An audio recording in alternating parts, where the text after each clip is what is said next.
भगवद गीता का अमूल्य ज्ञान, अंधकार से प्रकाश तक, एक युवा की जीवन यात्रा। भूमिका: जीवन में सफलता की राह हमेशा आसान नहीं होती। संघर्ष, निराशा और असफलता हर किसी के जीवन का हिस्सा है। लेकिन इन परिस्थितियों में जो हमें संभालता है वो होता है सही मार्गदर्शन और अंतर्मन का आत्मविश्वास। भगवद गीता ने लाखों लोगों को यही दिशा दिखाई है। आज की यह कहानी है संकेत नामक एक युवा की, जिसने अपने जीवन की सबसे बड़ी लड़ाई गीता के ज्ञान के सहारे लड़ी और जीती। संकेत बचपन से ही एक होशियार और महत्वाकांक्षी लड़का था। उसके माता पिता दिल्ली में रहते थे और एक मध्यम वर्गीय परिवार से थे। उन्होंने संकेत को अच्छी शिक्षा दिलवाने के लिए कठिन मेहनत की। संकेत ने भी उनकी उम्मीदों पर खरा उतरने की कोशिश की और इंजीनियरिंग की पढ़ाई में अव्वल रहा। उसके सपने थे एक बड़ी मल्टीनेशनल कंपनी में जॉब, माता पिता के लिए घर लेना और खुद एक सफल इंसान बनना। पर कहते हैं ना, जीवन में सब कुछ प्लान के हिसाब से नहीं चलता। इंजीनियरिंग के अंतिम वर्ष में उसके पिता की नौकरी चली गई। घर की आर्थिक हालत खराब हो गई। मां की तबीयत भी बिगड़ गई। इन मुश्किलों के बीच संकेत को कॉम्पस प्लेसमेंट में भी कोई नौकरी नहीं मिली। धीरे धीरे उसके आत्मविश्वास की जगह निराशा ने ली।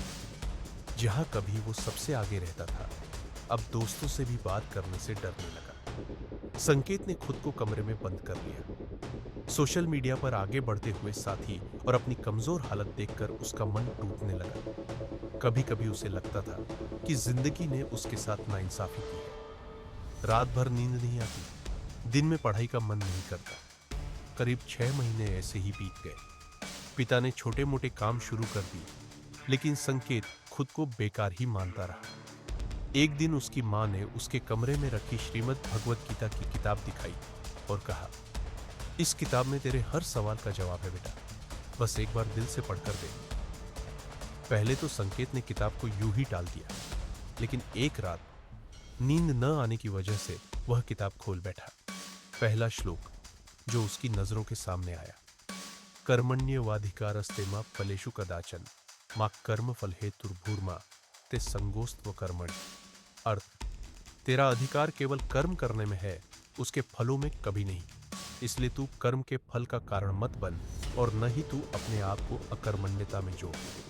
ये पंक्तियां उसके दिल में उतर गई। उसे लगा मानो यह श्लोक उसी की स्थिति का वर्णन कर रहा है।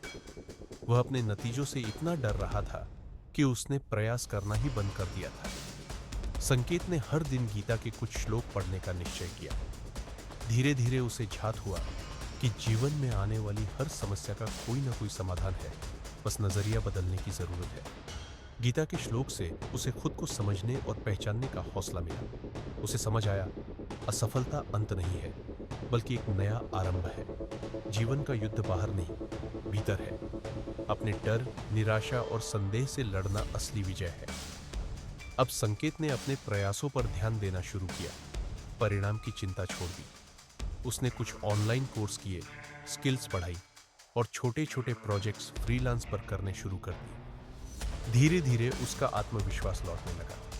परिवार भी थोड़ा आश्वस्त हुआ। संकेत ने उसी कंप्यूटर लैब में बच्चों को पढ़ाना शुरू किया जहां वह पहले जाता था, इस बार एजुकेटर बनकर। लगभग 1 वर्ष बाद संकेत को एक अच्छी कंपनी में वेब डेवलपर की नौकरी मिल गई। पहली सैलरी से उसने मां के लिए एक सुंदर साड़ी खरीदी और पिता के साथ उनकी पसंद की मिठाई भी लाया। लेकिन जो सबसे बड़ा बदलाव आया था वह उसकी सोच में था। अब वह खुद को नतीजों के आधार पर नहीं, बल्कि निरंतर प्रयासों और कर्म के आधार पर आंकने लगा था। समाज में प्रेरणा संकेत की कहानी पूरे मोहल्ले में चर्चा का विषय बन गई। लोग उसकी हिम्मत की दाद देते। संकेत ने कई युवाओं को गीता के 2-3 श्लोक सुनाए और बताया कि किस तरह गीता ने उसे खड़े होने की शक्ति दी। अगर आप भी कठिनाई में हैं, परिणाम से डरते हैं, तो गीता पढ़ें। शायद आपको भी नई ऊर्जा मिल जाए। कहानी का निष्कर्ष संकेत की तरह हम सबके जीवन में कभी न कभी निराशा और असफलता के पल आते हैं। लेकिन भगवद गीता केवल एक धार्मिक ग्रंथ नहीं, बल्कि जीवन का अद्भुत मार्गदर्शक है। वह सिखाती है, कर्म कीजिए, नतीजों की चिंता मत कीजिए। संदेह आप ही की सबसे बड़ी बाधा है। परिवर्तन स्वयं से शुरू होता है। अगर आपको संकेत की यह कहानी पसंद आई हो तो कृपया वीडियो को लाइक करें, अपने अनुभव कमेंट करें और ऐसे ही प्रयासों के लिए मिशन सक्सेस टेल्स को सब्सक्राइब करें। कभी भी हार महसूस हो तो याद रखें, अंधेरे के बाद ही प्रकाश आता है और हर संघर्ष में छिपा है एक नया सबक। जय श्री कृष्ण।